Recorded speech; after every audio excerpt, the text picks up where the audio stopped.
there's a little bit of humor in that too. Maybe not humor, but poignancy. I came back from this experience of delivering this convoy and came back to Luxembourg, and Colonel Andrews called me in.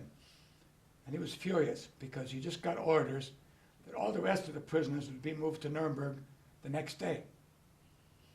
So I just got back from Germany, and we were going to fly them to Nuremberg in two DC-3s, C-47s.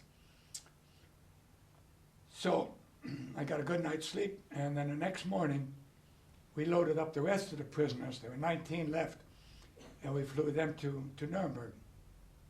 We took them to Nuremberg, unloaded them. I said goodbye. I'll never see you again. I hope you hang beautifully. And I got on an empty plane, came back to Luxembourg. So then I came to my office in the Palace Hotel.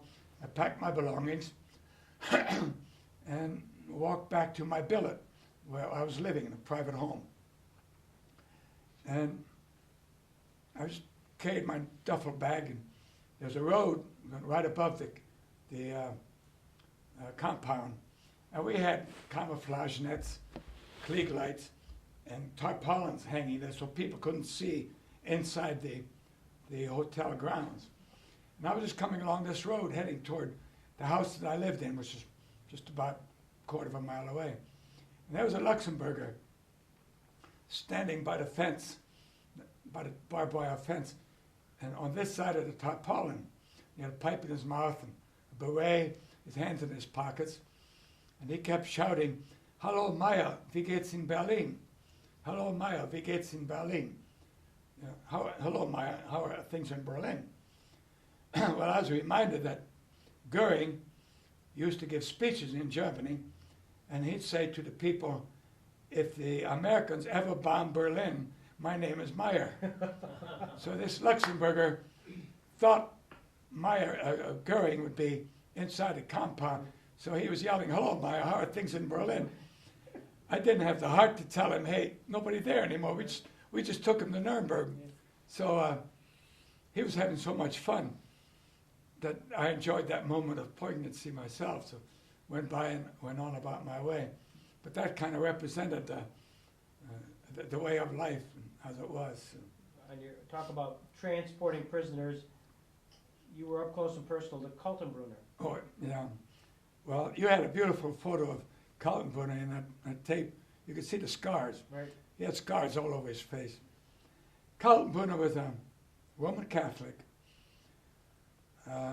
He was an Austrian and had done he was an attorney, a lawyer, Austrian lawyer, had worked a lot of cases in the Nazi courts. You know, the Nazis there were two judicial systems in Germany. There were the FEMA courts. Those were the Nazi courts that tried only Nazis who committed crimes against other Nazis. Like when Streicher suggested that Goering's child was by artificial insemination, that it wasn't really Goering's child.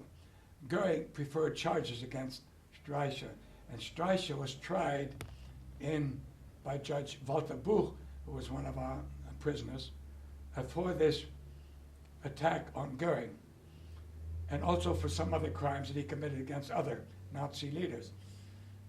Well, that was a Nazi court. And then there was the German court that tried you for regular crimes. But if a Gauleiter ordered somebody's execution or an anti-Semitic act of killing a Jew, that was perfectly legal. You see, it was okay to kill Jews in Germany, legally. So they never committed a crime. He then became, after the assassination of Heydrich in Czechoslovakia, the village of Lidice was razed, and the men were executed, the women and children were put in concentration camps. A real crime against humanity. And Heydrich, of course, had been assassinated. Kaltenbrunner took his place. He was in charge of the SS concentration camp guards The Hauptamt der Sicherheitsdienst were headquarters of the security service, and they had jurisdiction over the Einsatzgruppen. Those are the guys who executed people at will. They were legally thugs who could shoot anybody they wanted to. Sure. I don't like your looks, you look like a Jew, boom. All of those police, Secret Service were all under Kaltenbrunner. He stood about 6'4", and you saw the scar. He had one scar that your photo doesn't show, on the left side from his nose to his ear, a vicious scar. Some of that he got dueling at the university. Anyhow, he was very vicious, and we wanted him very much alive. I didn't care, but Colonel Andrews. So when we moved the prisoners to Nuremberg on these DC-3s, Colonel Andrews decided he should have special escort, and he handcuffed me to Kaltenbrunner. And I was the smallest guy there. So I was handcuffed to Kaltenbrunner, sitting on these planes. These DC-3s are very flimsy. I mean, the doors, you push the door open, it would fly open. If this guy had decided to jump off the plane, commit suicide, I'd have gone right with him, because I was handcuffed to him. So, but he decided to die a more glorious death at the hangman's noose.